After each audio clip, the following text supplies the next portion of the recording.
Vita vinavyoendelea Mashariki ya Kati vimeleta madhara makubwa sana kwa uchumi wa dunia. Ukiacha suala la kupanda kwa bei ya mafuta ambalo umeshalitolea mwongozo jana, wachambuzi wa mambo wanasema kwamba vita hii ina matokeo makubwa sana yenye athari hasi kwenye biashara ya kimataifa, kwenye sekta ya bima, kwenye sekta ya uagizaji wa bidhaa muhimu, kwenye biashara ya madini, kwenye usafiri wa anga wa kimataifa. Hii maana yake ni kwamba Tanzania haiko salama.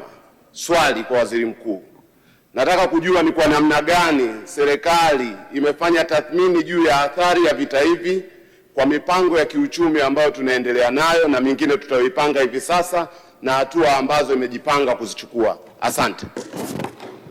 Mheshimiwa Waziri Mkuu. Mheshimiwa Spika, ni mpongeze pia Mheshimiwa mbunge kwa kuwa mfuatiliaji wa masuala yanayoendelea duniani. Ni kweli vita vinavyoendelea Mashariki ya Kati na vilivyotangulia huko Ulaya ya Mashariki ni tatizo kwa dunia nzima, itakuwa na madhara kwa dunia nzima. Na Tanzania sio kisiwa, ni nchi ambayo inategemeana, inafanya biashara, inafanya mawasiliano, lakini pia na mashirikiano na nchi zote duniani.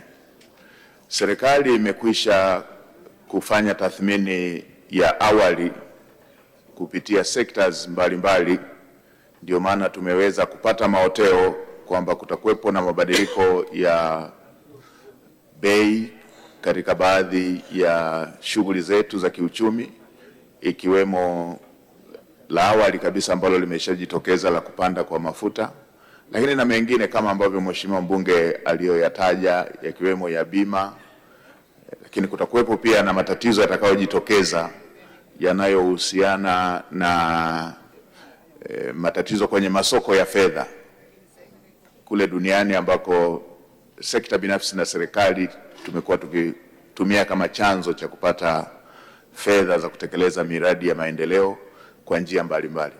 Sasa serikali katika kukabiliana na hilo, moja, tunajua tutahitaji zaidi, kama ambavyo Mheshimiwa Rais alikwisha kutoa kauli, tutahitaji zaidi kutumia rasilimali za ndani katika kuweza kuhakikisha kwamba tunatekeleza miradi ya maendeleo ili shughuli za miradi ya maendeleo ziendelee na nchi iendelee kusonga mbele.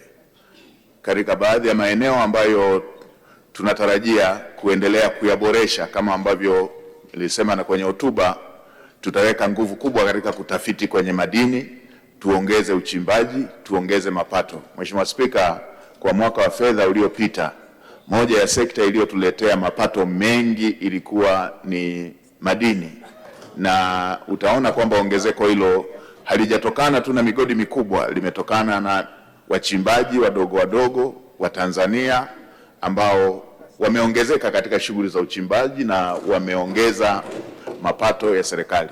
Hata mwaka jana kwenye makadirio ya wizara walitakiwa wakusanye takribani zaidi ya trilioni 1.2.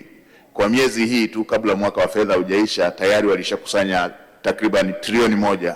Unaweza ukaona kwamba hiyo ni sekta ambayo ni rasilimali zilizo ndani ya nchi yetu ambayo inaweza ikafanyika kama chanzo cha mapato kama tutaongeza wigo.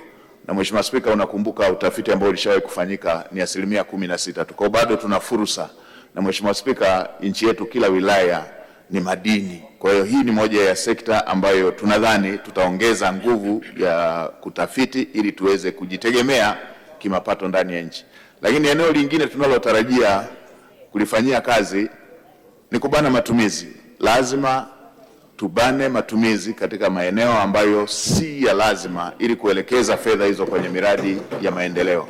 Hii ikiwa ni sehemu ya kukabiliana na hali ya dunia ambayo italeta mtikisiko katika masuala ya kiuchumi. Mheshimiwa Spika, tutafanya tathmini ya kina kwa sababu jambo hili halijakadiriwa exactly madhara yake yataishia lini na jambo lenyewe litaisha lini.